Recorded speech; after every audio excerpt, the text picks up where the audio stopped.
Okay guys, അങ്ങനെ നമ്മൾ ക്രിസ്മസിന് ഇറങ്ങിയ രണ്ടാമത്തെ സിനിമ നിവിൻ പോളി നായകനായി അഭിനയിച്ച സർവമായ എന്ന് പറയുന്ന സിനിമ ഇപ്പോൾ കണ്ടിറങ്ങിയിരിക്കുകയാണ്. സിനിമയെ പറ്റി പറയുകയാണെങ്കിൽ നമുക്കൊരു ഒരു ഒരു ഒരു ഈ ഈ പറയുന്ന വെക്കേഷൻ സമയത്ത് ഫാമിലി ആയിട്ട് കാണാൻ പറ്റിയ ഒരു ലൈറ്റ് ഹാർട്ട് ആയിട്ടുള്ള ഒരു ഫൺ ഒരു സിനിമയാണ്. ഒരു ഹൊറർ കോമഡി ത്രില്ലർ എന്നൊക്കെ വിശേഷിപ്പിക്കാവുന്ന ഒരു സിനിമയാണ് ഈ പറയുന്ന സർവമായ എന്ന് പറയുന്ന സിനിമ. ഒരുപാട് നാളുകൾക്ക് ശേഷം നിവിൻ പോളിയെ നമ്മൾ എങ്ങനെയാണോ നിവിൻ പോളിയെ കാണാൻ ആഗ്രഹിക്കുന്നത് ആ രീതിയിൽ തന്നെ ഇതിന്റെ സംവിധായകൻ നമ്മുടെ അഖിൽ സത്യൻ അദ്ദേഹത്തെ പ്രസന്റ് ചെയ്തിട്ടുണ്ട്. കഴിഞ്ഞ കുറെ നാളുകളായിട്ട് നിവിൻ പോളി ആ സേഫ് സോൺ വിട്ടിട്ട് കുറച്ച് ചലഞ്ചിങ് ആയിട്ട് റോളുകൾ ഏറ്റെടുത്തുകൊണ്ടിരുന്ന് പരാജയം സംഭവിക്കുന്നത് നമുക്കറിയാം. അതിൽ നിന്നെല്ലാം മാറി ആ പഴയ ചാമായിട്ടുള്ള ആ ഒരു കോമഡി ടൈമിംഗ് ഒക്കെ നല്ല രീതിയിൽ പ്രസന്റ് ചെയ്യുന്ന ആ ഒരു നിവിൻ പോളിയെ നമുക്ക് ഈ സിനിമയിൽ കാണാൻ പറ്റി എന്നുള്ളതാണ് ഈ സിനിമയുടെ ഏറ്റവും പ്രധാനപ്പെട്ട പോസിറ്റീവ്. ഇപ്പൊ നമ്മൾ പറയില്ലേ, നമ്മുടെ അടുത്ത വീട്ടിലെ പയ്യൻ എന്നൊരു ഇമേജാണ് നിവിൻ പോളിക്ക് പണ്ട് തൊട്ടുള്ളത്.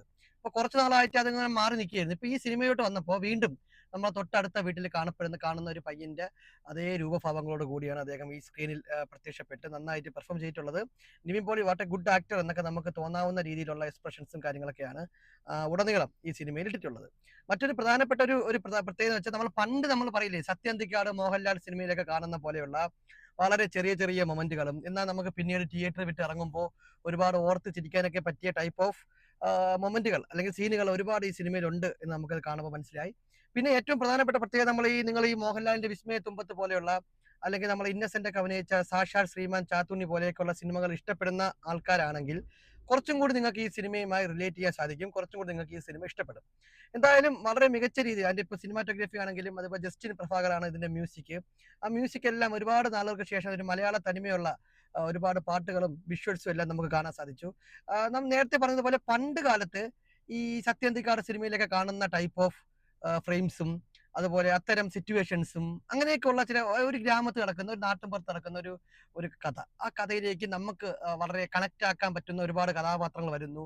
അവർക്കിടയിൽ ഉണ്ടാവുന്ന കോമഡികൾ, അവർക്കിടയിൽ ഉണ്ടാവുന്ന വിഷമങ്ങൾ, ഇമോഷൻസ്, ഇതിനെയെല്ലാം വളരെ വൃത്തിയായിട്ട് അഖിൽ സത്യൻ നമ്മുടെ സിനിമയിൽ കാണിച്ചു വെച്ചിട്ടുണ്ട്. എന്തായാലും മൊത്തത്തിൽ നോക്കുമ്പോൾ ലാലേട്ടന്റെ ഋഷഭ കണ്ട ക്ഷീണം മാറിയത് ഈ സിനിമ കണ്ടപ്പോഴാണ്.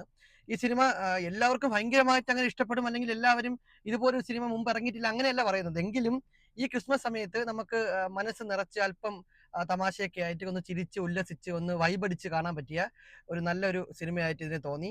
എന്തായാലും നിങ്ങൾ കണ്ടതിന് ശേഷം നിങ്ങളുടെ അഭിപ്രായം താഴെ കമന്റ് ചെയ്യുക.